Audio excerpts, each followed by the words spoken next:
Tamil industry के जाने माने चेहरे जीवा, जिनकी नई फिल्म अगतिया आज सिनेमाघरों में रिलीज़ की गई, जिसका डायरेक्शन पी विजय ने किया, जो कि इससे पहले साल 2015 में आई फिल्म स्ट्रॉबेरी को डायरेक्ट कर चुके हैं। फिल्म की लंबाई 2 घंटे 16 मिनट की है और इसके जॉनर की बात करते हुए साइंस फिक्शन और हॉरर कैटेगरी के अंतर्गत आता है, जिसकी कहानी मुख्य रूप से दो टाइमलाइन इर्द गिर्द दिखाई गई है, जिसमें से पहली प्रेजेंट की है तो वहीं दूसरी पास्ट की है।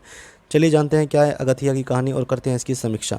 अगर कास्ट की बात करते हैं इसमें हमको जीव, Arjun Sarja, Raashi Khanna, Edward Sonnenblick, Jacqueline पूवी। अगथिया आर्ट डायरेक्ट के रूप में नजर आते हैं, जिन्हें उनके एक प्रोजेक्ट के दौरान एक प्रोड्यूसर द्वारा धोखा मिला, जिससे काफ़ी पैसों का नुकसान भी हुआ और अब अगथिया अपने इस नुकसान को रिकवर करने के लिए पुराने स्टूडियो को एक हॉरर थीम में कन्वर्ट करता है, जिससे वह अपनी उस पुरानी हवेली से पैसे कमा सके और अपने लॉस को रिकवर कर सके।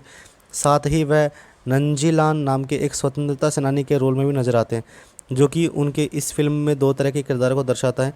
तो वहीं पास्ट की स्टोरी में सिद्धनाथन एक काफ़ी सफल चिकित्सक के रूप में दिखाई देते हैं, जिसे 80 साल पहले के पौंडीचेरी में एडविन डुप्लेक्स की बहन के इलाज करने के लिए बुलाया जाता है। कहानी में डुप्लेक्स की भूमिका ठीक वैसे ही जैसे जर्मनी के तानाशाह हिटलर था। कुछ समय बाद सिद्धार्थन डुप्लेक्स की बहन को अपने उपचार के बल पर पूरी तरीके से ठीक कर देता है। आगे की कहानी में एक नया ट्विस्ट तब देखने को मिलता है जब प्रेजेंट में रह रहे अगथिया की मां कैंसर जैसी बीमारी की चपेट में आ जाती है।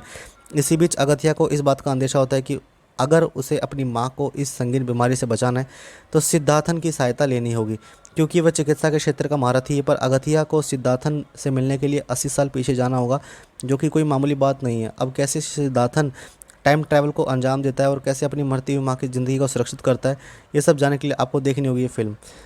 अगथिया के मेकर्स ने फिल्म को भले ही पूरी तरह से हॉलीवुड टच देने की कोशिश की, पर कई बार वे अपनी इस कोशिश में नाकाम होते हुए नजर आए हैं। मूवी की डबिंग अच्छी है, जिसमें एक राहत की बात यह है कि सभी कलाकारों की ओरिजिनल डबिंग को हिंदी भाषा में नहीं डाला गया, जो कि एक अच्छा फैसला है, क्योंकि सात भाषा बोलने वाले कलाकार जब हिंदी डबिंग करते तो उनके सुनने में काफ़ी अजीब लगता है। मूवी के डायरेक्शन में बहुत सारी खामियां नज़र आती है, जिसे आप फिल्म को देखते वक्त नज़रअंदाज नहीं कर सकेंगे, जिनमें बेमतलब के बहुत सारे सीन्स का होना, नॉन ग्रिपिंग कहानी शामिल है। यह फिल्म बहुत सारे दृश्यों के साथ वीएफएक्स का भी इस्तेमाल करती हुई दिखाई दी गई है, जो कि ठीक ठाक क्वालिटी की है, पर उतने भी अच्छे नहीं है जिससे वो हॉलीवुड को टक्कर दे सके।